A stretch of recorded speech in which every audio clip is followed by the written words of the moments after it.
The Great Nicobar project, that is 92,000 crore mega project of the central government, is in the news. And when it comes to the Great Nicobar project, so there is a bench of the Calcutta High Court that is listening to verdict or the allegation that had been portrayed about the procedure under the Forest Right Act, that they had been looked after and the procedure have not been followed.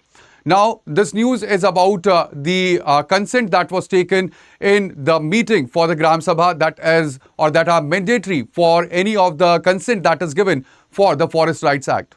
Now, when it comes to the complete data that had been submitted to the Calcutta High Court, it shows that the Campbell Bay, Lakshmi Nagar, Govind Nagar, there were the Gram Panchayats that covers the 7 of the villages, and there was a meeting that was organized. Now, in this meeting, what was there? That the total strength that or the people that have attended this meeting, they were just 4.6% that were that is of all the 3 regions combined. Now, when it comes to the Forest Rights Act, it mandates that as per the quorum should be it should be the 50% of the total of the adults which are there in the region. That is 50% strength of the Gram Sabha, and also 1/3 of them that should be the women.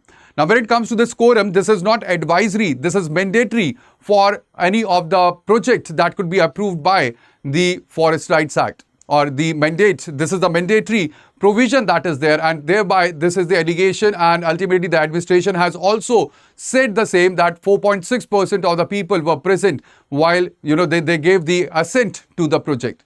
So again, this is a very important news that we have discussed in today's The Hindu Analysis. If you have not watched The Hindu Analysis for today, do watch it, and also be with me at 9:30 a.m. every day so that you do not miss any of the important headlines which are there in the today's or in that day's Hindu. So that would be all. Thank you. Bye-bye. Take care and Jai Hind.